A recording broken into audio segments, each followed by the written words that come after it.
digital social innovation, there might be so many different meanings, but one of them is who is going to do it?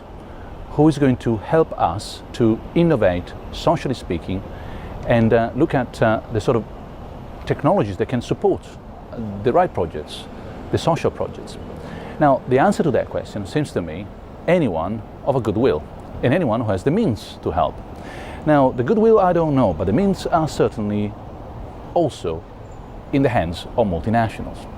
And therefore, one of the things I've been arguing recently is that we should really have a partnership, a dialogue, a combination of resources, forces, intentions, to make sure that if we have a chance to succeed, and it's a big if, it's a big task, all the strength that comes from also successful business is brought on board. And mind, the expression is brought on board.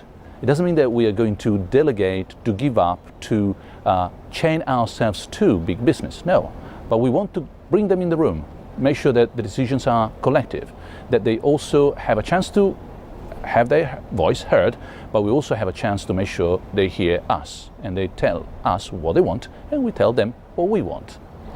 The point about, say, the future of the internet looks to me much more successful if we start looking not at can we get everybody online? Can we make sure everybody has an internet account, an email account, a Facebook account? Because that is not exactly what's going to happen. The point is, like, can we make sure that whatever happens, even if you don't, even if you're an outcast, even if you're outside, if you are on the wrong side of the digital divide, the internet will be good for you for other reasons. So the analogy here is, for example, with public transport. I don't care if you never use the public transport in the first place. What I do care is that if you want, it's there for you.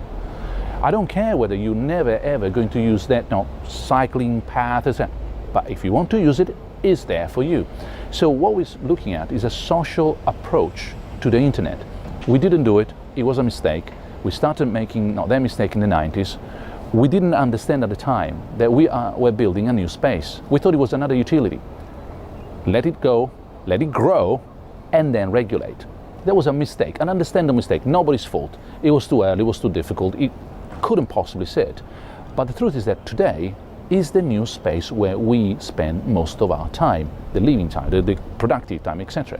Now, to me, that seems to me the internet behind the scenes, the digital in support of. So the digital as an infrastructure, something that makes the world work better, jobs easier, life a little bit less challenging. Well, it doesn't have to be me with an internet account. It could be something that essentially is happening without me even noticing. Well, that would be really what the government can do, the state as a society. When it comes to having a conversation about ethical issues, sometimes there's a bit of confusion. The confusion is due to the fact that we have the law, and isn't that enough? So we have business, we have politics, we have society, we have a market, and we have legislation. Isn't that enough? Why talking about ethics? So the answer is simple, especially if I can use the following analogy. Imagine playing a game. The law tells you what the rules of the game are. Ethics tells you how to play well. There's a big difference. Playing according to the rules, absolutely. That is necessary. No one is above the law, definitely. Playing well, that is exactly what you do after compliance, after having followed the law. And therefore improving, going the extra mile, making sure that what is right is not just what needs to be done, but also what could be done to make this a better place.